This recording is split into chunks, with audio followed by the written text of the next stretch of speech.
Hello दोस्तों, Radhe tutorial में आपका स्वागत है।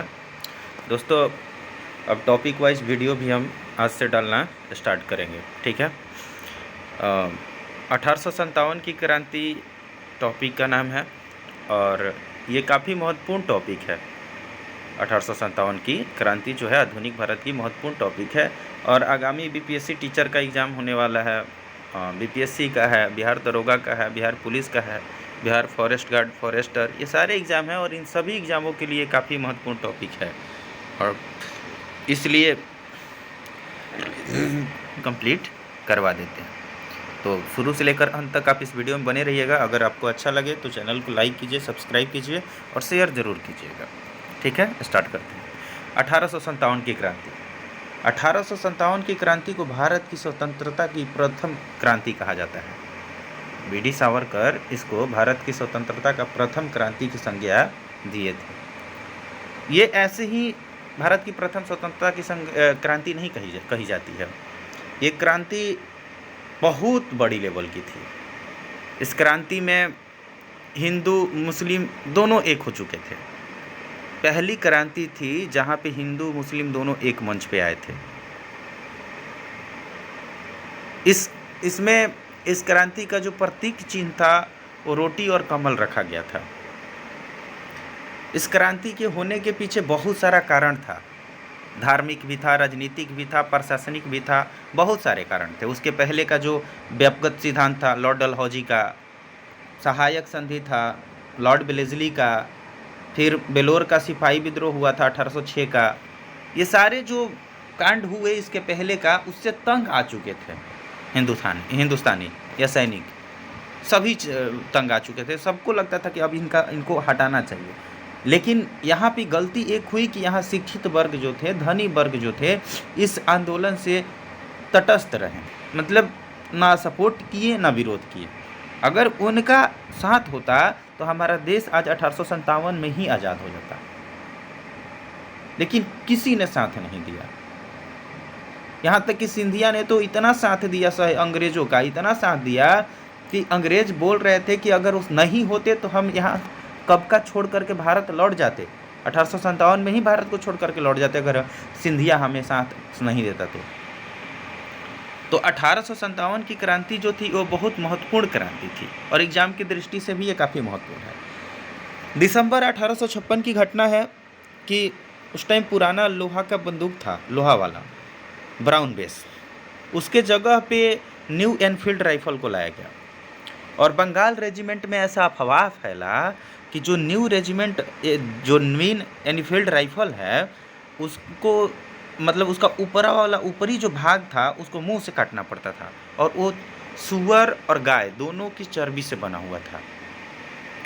जो अंग्रेज थे वो तो क्रिश्चियन थे और क्रिश्चियन जो होते हैं वो दोनों खाते हैं, वो सुअर भी खाते हैं, गाय भी खाते हैं, तो उनके लिए तो कोई बड़ी चीज़ नहीं थी।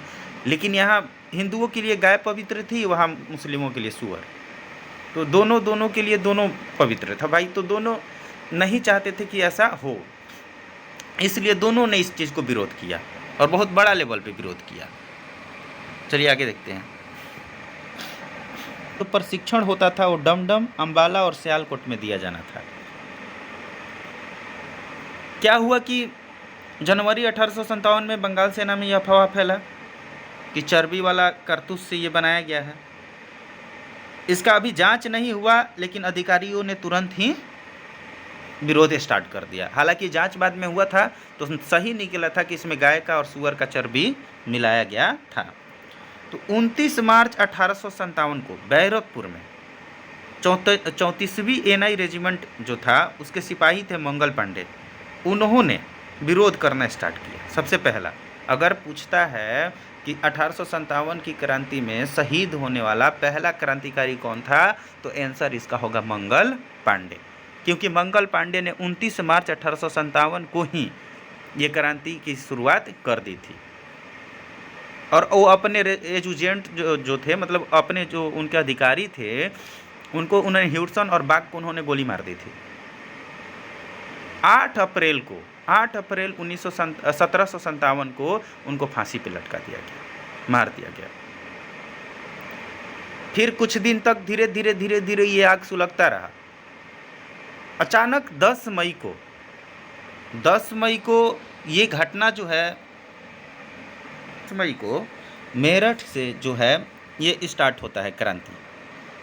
और इसीलिए कभी पूछता है कि 1857 की क्रांति की शुरुआत कब हुई थी, तो 10 मई ही दिया जाता है, क्योंकि चरणबद्ध तरीके से माना जाए तो 10 मई से ही स्टार्ट हुआ था। लेकिन उसके पहले बैरकपुर में 29 मार्च को हो चुका था, बीच में धीमी पड़ चुका था, लेकिन 10 मई से फिर स्टार्ट हुआ। 10 मई 1857 को मेरठ से ये चिंगारी उठी और 12 मई 1857 यानी 2 दिन बाद दिल्ली पहुंची। दिल्ली पे अधिकार करने के बाद वहाँ बहादुर शाह जफर यानी बहादुर शाह द्वितीय जो थे, वो उनको इस आंदोलन का नेतृत्वकर्ता घोषित कर दिया गया, बहादुर शाह द्वितीय को। आंदोलन हो अगर वो चल रहा है तो उसके लिए एक, जैसे हमारा देश है तो इसका भी एक प्रतीक चिन्ह है झंडा, ट्राई कलर। तो उसी तरह से इस आंदोलन का भी एक प्रतीक चिन्ह बनाया गया, कमल और रोटी या रोटी और कमल। विद्रोह के समय कंपनी का जो मुख्य सेनापति थे वो जॉर्ज एनिसन थे। ये पूछता है क्वेश्चन कि विद्रोह के समय कंपनी का मुख्य सेनापति कौन थे, तो जॉर्ज एनिसन थे।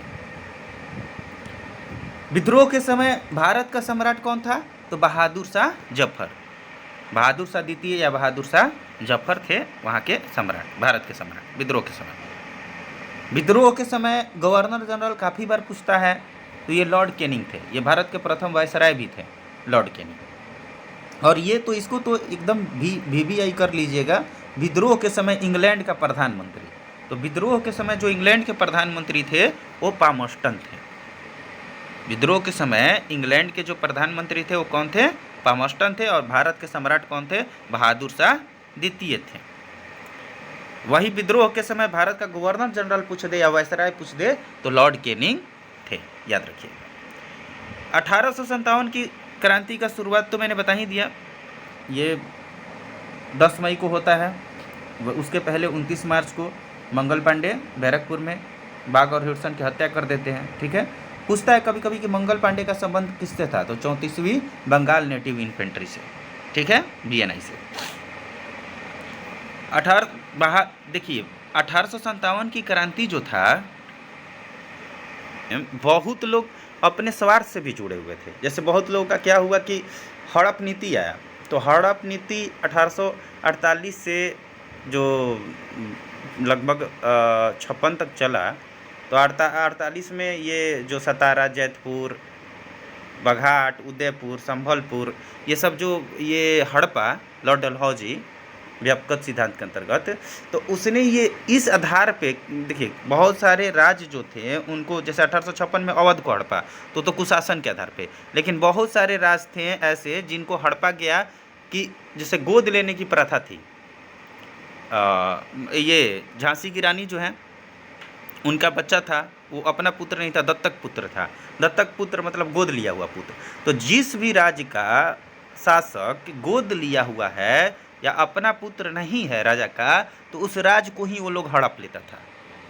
ये सबसे बहुत, और इस वजह से सारे पेंशन, पहले पेंशन मिलता था, नाना साहब को ही पेंशन मिलता था, बहादुर शाह द्वितीय को भी पेंशन मिलता था, लेकिन अंग्रेजों ने क्या किया कि पेंशन को बंद कर दिया था। और इससे वो लोग काफ़ी रुष्ट हुए थे, तो लोग अपने स्वार्थ से पेंशन चालू करवाने के लिए भी कितने लोग लड़ने के लिए आए थे।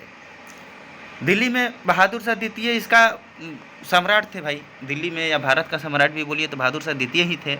और सैन्य नेतृत्व जो कर रहे थे वक्त खा कर रहे थे। तो बहुत बार क्वेश्चन पूछता है कि दिल्ली से सैन्य नेतृत्व किसने किया था, तो वक्त खा ने। ठीक है, यहाँ पे विद्रोह को हडसन दबा दिया। दिल्ली में निकलसन यहाँ पे मारा गया था और हडसन जो है वो विद्रोह को दबा दिया था। फिर बहादुर शाह द्वितीय को क्या किया गया कि रंगून में भेज दिया गया। रंगून, म्यांमार में जो है रंगून, यहाँ से भेज दिया गया। बहादुर शाह ने बख्त खां को साहब आलम बहादुर का खिताब दिया था। बख्त खां कौन था, जो दिल्ली से सैन्यपति था। बहादुर शाह द्वितीय का सैन्यपति जो था वो सेनापति बख्त खां, उनको साहब आलम का खिताब दिया था। झांसी की रानी लक्ष्मीबाई अंग्रेज जनरल ह्यूरोज से लड़ते हुए 17 जून 1858 को वीर गति की प्राप्ति हुई। और पूछता है कि इनको कहाँ दफनाया गया था, तो ग्वालियर में। ये बीपीएससी 67वीं का क्वेश्चन पूछा हुआ है कि रानी लक्ष्मीबाई को कहाँ दफनाया गया था, तो ग्वालियर। झांसी की पराजय के बाद तात्या टोपे नेपाल चले गए। तात्या टोपे जिनका वास्तविक नाम रामचंद्र पांडुरंग था। कभी कभी क्वेश्चन पूछता है कि तात्या टोपे का वास्तविक नाम क्या था, तो रामचंद्र पांडुरंग। और तात्या टोपे जो थे ना, ये भी पूछता है कि कौन थे जिनके मित्र ने ही उनके साथ 1857 की क्रांति में कौन क्रांतिकारी थे जिसके मित्र ने उनको धोखे से मरवा दिया, तो ये तात्या टोपे थे। ये वाली जो थे ये वाली लाइन याद रखिएगा, ये काफ़ी बार पूछा है यूपीपीसीएस में, तो इसलिए इस क्वेश्चन को ध्यान में रखिएगा। आगे आइए, ऊपर ह्यूरोज जो था वो एक स्टेटमेंट दिया था। वो बोला कि भारतीय विद्रोहियों में यहाँ सोई हुई औरत अकेली मर्द है। भारतीय विद्रोहियों में यहाँ सोई हुई औरत अकेली मर्द है। जब वो मर गई, शहीद हो गई, तब ये स्टेटमेंट ह्यूरोज ने दिया था। अभी अहमदुल्ला ने अंग्रेजों के विरुद्ध जिहाद का नारा दिया था। ये भी क्वेश्चन बनता है कि 1857 की क्रांति में किसने अंग्रेजों के विरुद्ध जिहाद का नारा दिया, तो मौलवी अहमदुल्ला ने। और ये सबसे कट्टर थे, कट्टर दुश्मन थे, अंग्रेजों के कट्टर दुश्मन थे मौलवी अहमदुल्ला। 1857 की क्रांति से मद्रास जो था अछूता रहा। हालांकि मौलवी अहमदुल्ला मद्रास के ही थे, लेकिन मद्रास से नहीं, फैजाबाद से वो थे। इस 1857 की क्रांति में नेतृत्व कर रहे थे। 1857 के विद्रोह में सर्वाधिक संख्या में अवध के सिपाहियों ने भाग लिया था। ये भी पूछता है कि 1857 की क्रांति में कहाँ के सिपाहियों ने सबसे ज़्यादा भाग लिया, तो अवध के। ये बहुत बार पूछा है, तो इसलिए थोड़ा इसको ध्यान में रखिएगा। 1857 की असफलता के बाद सेना में अंग्रेज सैनिक और पदाधिकारियों की संख्या में वृद्धि की गई। बंगाल की सेना में भारतीय और अंग्रेज सैनिक का अनुपात 2:1 रखा गया। बम्बई और मद्रास की सेनाओं में यह अनुपात 5:2 रखा गया। मतलब हर जगह भारतीय सिपाही जो थे वो अधिक कर दिए गए। उसमें अवध के सिपाही को नहीं लिया गया था। गोरखा पंजाब रेजिमेंट से बहुत ज़्यादा बहाल किया गया था 1857 की क्रांति के बाद, क्योंकि वो लोग जो थे इनको सपोर्ट किए थे अंग्रेज़ों को। गोरखा थे, पंजाबी थे, पंजाब वाले थे बटालियन, ये सब सपोर्ट किए थे। लेकिन ये अवध के सिपाहियों ने बहुत विद्रोह किया था। ये भी क्वेश्चन लिखिएगा। और क्वेश्चन ये भी बनता है कि 1857 की क्रांति के बाद जांच के लिए पील आयोग का गठन किया गया था। पील किया गया था जो फौजी थे उनकी भर्ती के लिए। 1857 की क्रांति में पूछता है कि पील आयोग का गठन क्यों किया गया था, तो नवनियुक्त फौजियों की भर्ती के लिए। ठीक है, आगे चलते हैं। बिहार, अवध तथा अन्य उन स्थानों के व्यक्तियों को जिन्होंने 1857 के क्रांति में भाग लिया था गैर लड़ाकू घोषित किया गया और सेना में उनकी संख्या कम कर दी गई, तथा सिख, गोरखा और पठानों को जिन्होंने 1857 के क्रांतियों को दबाने में अंग्रेज की मदद की थी लड़ाकू जातियाँ घोषित की गई। देखिए ये कितने चालाक थे अंग्रेज। मतलब ये हम भारतीयों का ना स्थिति ही यही रह गया है। बस कोई चापलूस करके थोड़ा सा तारीफ करके आपसे काम निकलवा लेता है। वही पहले भी वो जानते थे ना, इसीलिए उनको पता था फूट डालो और राज करो, शासन करो। यही हुआ कि जहाँ जहाँ के क्रांतिकारियों ने 1857 के क्रांति के पक्ष में लड़े अंग्रेजों से, वहाँ के क्रांतिकारियों को उन्होंने लड़ाकू मतलब गैर लड़ाकू घोषित कर दिया, बोल दिया कि ये लड़ाकू नहीं है, एकदम उल्टा।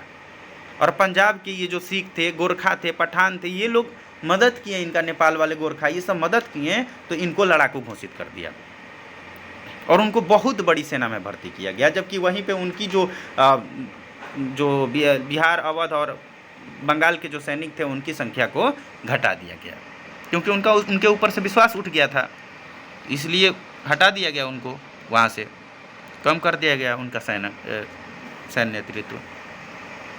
भारतीयों को सेना में ऊंचे से ऊंचा प्राप्त होने वाला पद सूबेदार का था। ये सबसे ऊंचा पद होता था, सूबेदार का पद। जॉन लॉरेंस ने कहा था कि यदि विद्रोहियों में एक भी योग्य नेता होता तो सादा के लिए हार जाते। देखिए सबसे बड़ी बात है कि ये इसलिए भी असफल रहा ना कि कोई भी इसका कोई नेतृत्व करता नहीं था। एक ऊंचे लेवल पे होता है ना नेतृत्व करता, कोई नहीं था।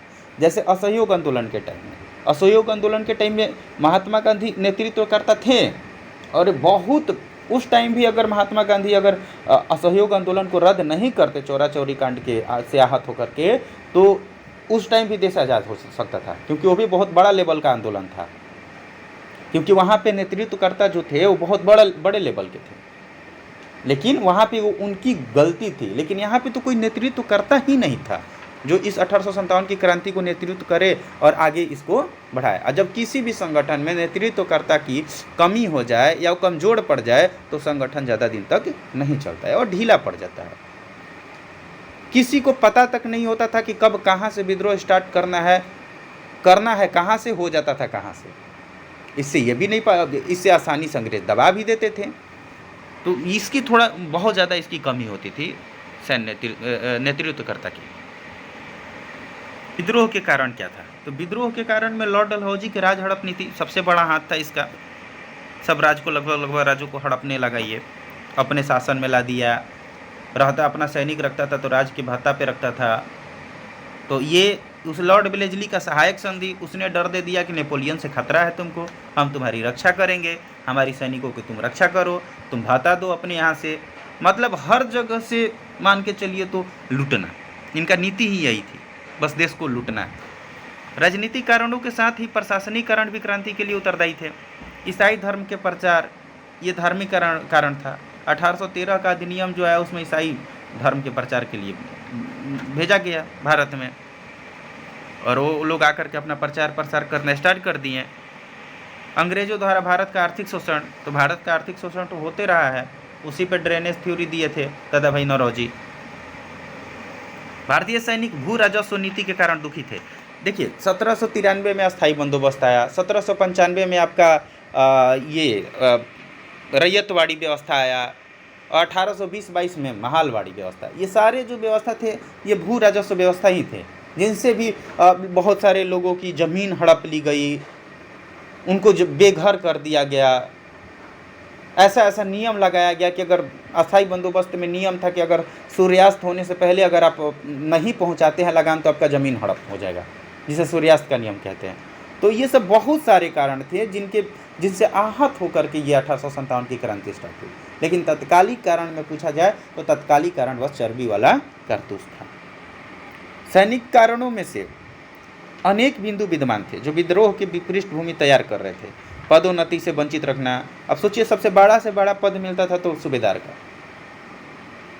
आपको प्रमोट ही नहीं करने देता था वो लोग, बस आप छोटे लेवल के पद पे सिमट करके रह जाते थे, चाहे आपके पास जितना भी नॉलेज हो, जितना भी ज्ञान हो, फर्क नहीं पड़ता। भारत की सीमाओं से बाहर युद्ध के लिए भेजा जाना, कभी भी भारत की सीमा से बाहर युद्ध हो रहा था, जैसे क्रीमिया का युद्ध हुआ था 1854 से 56 में, भारत के सैनिकों को झोंक देना, मतलब ये लोग भारत के सैनिकों को गाजल मूली समझ लिए थे। भारत के सैनिक अगर बाहर युद्ध लड़ने भी जाते थे तो उसके लिए उनको कोई वेतन और भाता कुछ एक्स्ट्रा नहीं मिलता था, जो था उसी पे आपको लेकिन बाहर जाके लड़ना है, मरना है, कटना है। तो ये जो था इनकी बहुत घिनौनी नीति थी, बहुत ही घिनौनी पॉलिसी थी।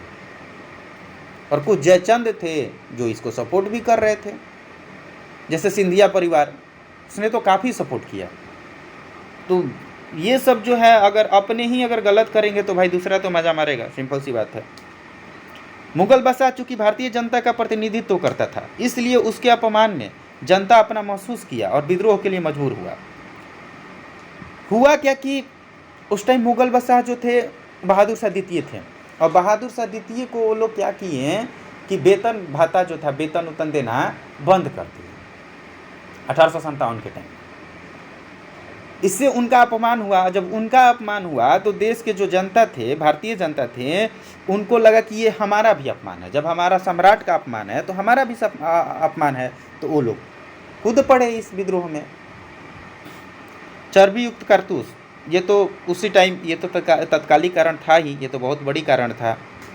प्लासी के युद्ध के बाद निरंतर भारत का शोषण होता रहा, जो शायद जन असंतोष का सबसे महत्वपूर्ण कारण था। प्लासी का युद्ध जो हुआ 1757 में हुआ, उस टाइम अंग्रेज भारत में आ गए।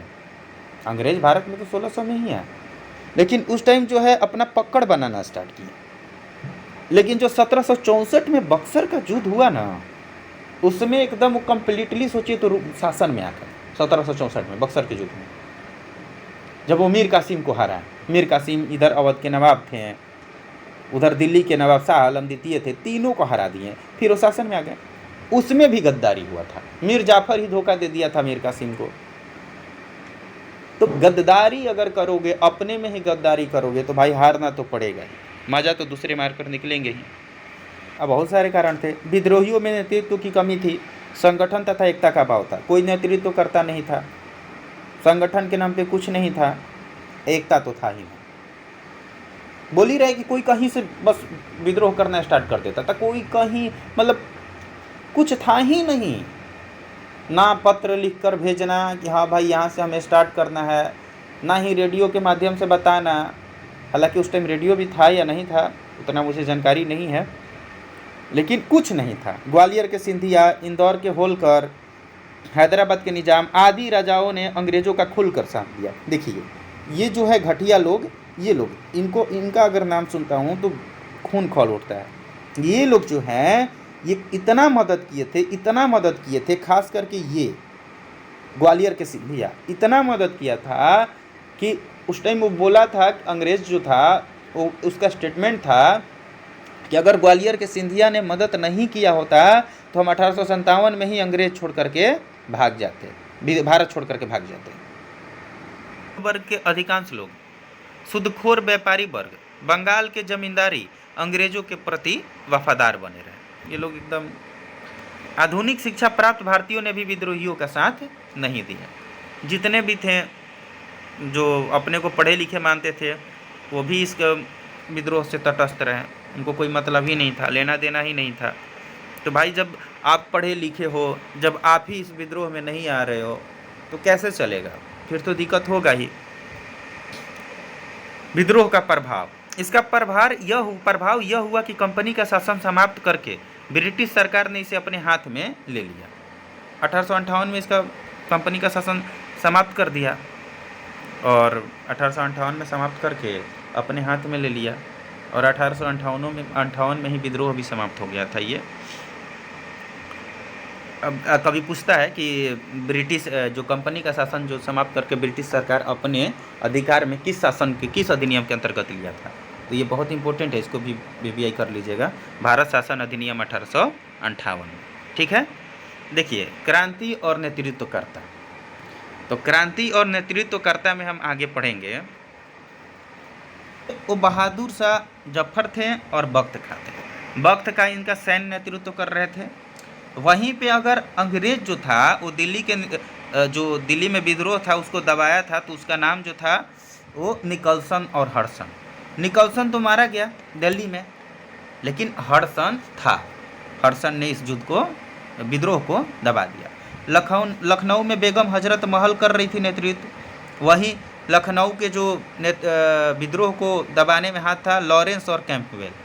तो लॉरेंस भी यहाँ लखनऊ में ही मारा गया। बेगम हजरत महल जो थी वो अपने एक छोटे से पुत्र थे बिरजिस कादिर, उनको नवाब घोषित की थी। क्वेश्चन कभी कभी पूछता है, तो बिरजिस कादिर जो थे उसको नवाब घोषित की थी लखनऊ से बेगम हजरत। कानपुर में नाना साहब और तात्या टोपे, नाना साहब के सैन्य नेतृत्व तात्या टोपे संभाल रहे थे और तात्या टोपे को उनके मित्र ने ही धोखे से मरवा दिया, चुगली करके। और कानपुर में कैंपबेल जो था वो विद्रोह को दबाया। झांसी से रानी लक्ष्मीबाई को इनकी मृत्यु जो हुई ग्वालियर में हुई। ग्वालियर में इनकी समाधि स्थल भी है और ये क्वेश्चन पूछा भी है BPSC में। और ह्यूरोज जो था वो इनको मार दिया था और यहाँ पे विद्रोह ह्यूरोज ही दबाया था। इलाहाबाद से लियाकत अली थे, ये भी क्वेश्चन बहुत बार पूछा है एग्जाम में कि इलाहाबाद से कौन थे, तो लियाकत अली। और कर्नल नील जो था यहाँ पे विद्रोह को दबाया था। वहीं जगदीशपुर अपने बिहार से जगदीशपुर से वीर कुंवर सिंह और उनके भाई अमर सिंह। पटना का पूछ देता है तो पटना से याद रखिएगा पीर अली। पटना अगर पूछेगा तो पटना से पीर अली जो थे वो नेतृत्व को संभाल रहे थे पटना से। फैजाबाद में मौलवी अहमदुल्ला जो थे वो सबसे कट्टर थे, मतलब अंग्रेज़ों का सबसे कट्टर दुश्मन थे। और इन्होंने ही एक स्टेटमेंट दिया था कि सारे लोग काफिर अंग्रेज के विरुद्ध खड़े हो जाओ। और उन्हें भारत से बाहर खदेड़ दो। स्टेटमेंट कभी कभी देता है कि सारे लोग काफिर अंग्रेज के विरुद्ध खड़े हो जाओ और उन्हें भारत से बाहर खदेड़ दो। और ये विभिन्न धर्म के लोग थे, वो सबको मतलब आह्वान किए थे कि भाई इस युद्ध में आइए, हमारा सपोर्ट कीजिए, और काफ़ी मतलब कट्टर थे।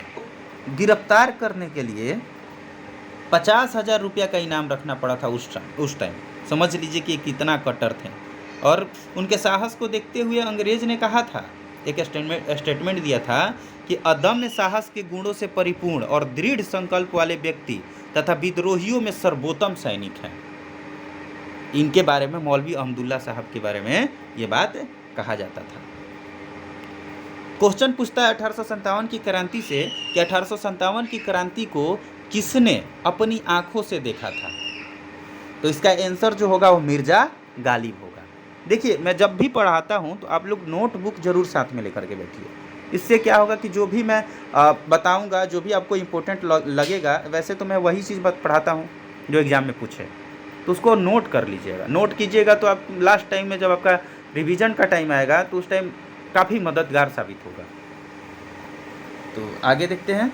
तो पूछेगा कि 1857 के विद्रोह को किसने अपनी स्वयं आंखों से देखा? तो मिर्जा गालिब ने। मिर्जा गालिब ने इसको स्वयं अपनी आंखों से देखा था। ठीक है। और पूछता है, बहुत बार मैंने बहुत जगह सेट प्रैक्टिस में, बहुत जगह प्रीवियस ईयर पेपर में भी देखा है कि मिर्जा गालिब जो थे उनका जन्म कहाँ हुआ था। तो मिर्जा गालिब का जन्म जो हुआ था वो आगरा में हुआ था और मृत्यु दिल्ली में हुआ था। मिर्जा गालिब से भी क्वेश्चन बनता है कि मिर्जा गालिब का जन्म कहाँ हुआ था? तो आगरा में, और मृत्यु कहाँ हुआ था? तो दिल्ली में। ठीक है। मिर्जा गालिब परिवार जो था, जब वो मदद किया तो कैनिंग का ये स्टेटमेंट था। लॉर्ड कैनिंग जो थे वो स्टेटमेंट दिए थे कि यदि सिंधिया भी विद्रोह में सम्मिलित हो जाए तो मुझे कल ही बिस्तर गोल करना होगा।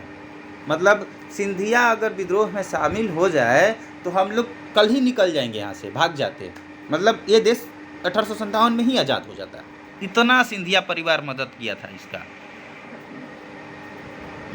आप कहीं पे लिख लीजिएगा, बहुत ही महत्वपूर्ण क्वेश्चन है कि 1857 के विद्रोह के समय लॉर्ड कैनिंग ने किस शहर को अपना आपातकालीन मुख्यालय बनाया था? तो आंसर जो होगा इलाहाबाद होगा। लॉर्ड कैनिंग 1857 की क्रांति के समय इलाहाबाद को अपना आपातकालीन मुख्यालय बनाया था। तो ये चीज़ लिख लीजिएगा। दिल्ली में तो विद्रोह भड़का ही था, पूरे तरह से भड़क चुका था, वहाँ पे तो उसका रहना मुश्किल था, इसलिए उसने क्या किया कि इलाहाबाद को अपना आपातकालीन मुख्यालय बना लिया। और इलाहाबाद से नेतृत्वकर्ता कौन थे? लियाकत अली। और दबाया कौन था? कर्नल नील। देखिए, एक चीज़ दूसरे चीज़ों को एक दूसरे से रिलेट करके चलिएगा ना तो मज़ा आएगा पढ़ने में भी और कंप्लीट भी होता जाएगा। क्रांति से रिलेटेड स्टेटमेंट भी पूछता है कि किसने क्या कहा था 1857 की क्रांति के बारे में। तो ये भी चीज़ आप लोग लिख ही लीजिएगा, बहुत काम करता है, बहुत बार पूछ भी देता है। देखिए, 1857 की क्रांति के संबंध में जेम्स आउटरम और डब्ल्यू टेलर ने विद्रोह को हिंदू मुस्लिम षड्यंत्र का परिणाम बताया था। वो बोला था कि ये हिंदू मुस्लिम जो है मिल करके षड्यंत्र रचे हैं अंग्रेजों के विरुद्ध। ये किसने कहा था? तो आउटरम और टेलर ने। ठीक है। लॉरेंस और सीले ने इसको सैनिक विद्रोह कहा था। ठीक है, कि यह केवल सैनिक विद्रोह था। लॉरेंस और सीले ने क्या कहा था इसको? तो यह केवल सैनिक विद्रोह था। टी.आर. होम्स के अनुसार यह बर्बरता और सभ्यता के बीच युद्ध था। टी.आर. होम्स के अनुसार यह क्या था? तो बर्बरता और सभ्यता के बीच युद्ध था। बी.डी. सावरकर का स्टेटमेंट था कि उन्होंने तो इसको स्वतंत्र भारत की पहली लड़ाई ही घोषित कर दिया था, और उन्होंने यह बुक भी लिखा था कि सावरकर साहब का the Indian war of independence 1857। ठीक है। और इस पुस्तक में उन्होंने विद्रोह को सुनियोजित स्वतंत्रता संग्राम की संज्ञा दी थी। उन्होंने इसे स्वतंत्रता की पहली लड़ाई भी घोषित किया था। मैं कोशिश कर रहा हूँ कि 1857 से रिलेटेड कोई भी क्वेश्चन ना छोड़ूं। जो भी एग्जाम के लिए महत्वपूर्ण है वो सारा मैं बता दूँ आपको। इसीलिए मैं बार बार बोल रहा हूँ कि नोटबुक और पेन ले करके बैठिए, ताकि सब आप लिख लीजिए। कब क्वेश्चन पूछता है कि 1857 क्रांति के सरकारी इतिहासकार कौन थे, तो इस क्रांति के सरकारी इतिहासकार जो थे वो एसएन सेन थे। एसएन सेन, सुरेंद्रनाथ सेन। और इन्होंने एक पुस्तक लिखी थी 1857। इनकी किताब का नाम है 1857। ठीक है। पूछता है कि जैसे कि 1857 की क्रांति के ऊपर एक किताब सर सैयद अहमद खां भी लिखे थे, उनका भी किताब का नाम पूछता है असबाब ए बगावत ए हिंद। असबाब ए बगावत ए हिंद, असबाब ए बगावत ए हिंद, यह किससे संबंधित है? तो 1857 की क्रांति से। किसने लिखी? तो सर सैयद अहमद खां। ठीक है, ये याद रखिएगा। आरसी मजूमदार, शुरू में इनको ही बनाया गया था सरकारी इतिहासकार, फिर इनसे पता नहीं क्यों कुछ बात हुआ, फिर इनको हटा दिया गया। तो बेचारे ये गुस्सा गए थे और गुस्सा करके ये लिखे थे कि ना ही ये स्वतंत्रता संग्राम था, ना ही पहला था, ना ही कोई भारतीय स्वतंत्रता संग्राम था। इनका यही मजूमदार साहब का स्टेटमेंट था। बेचारे बहुत दुखी हो गए थे।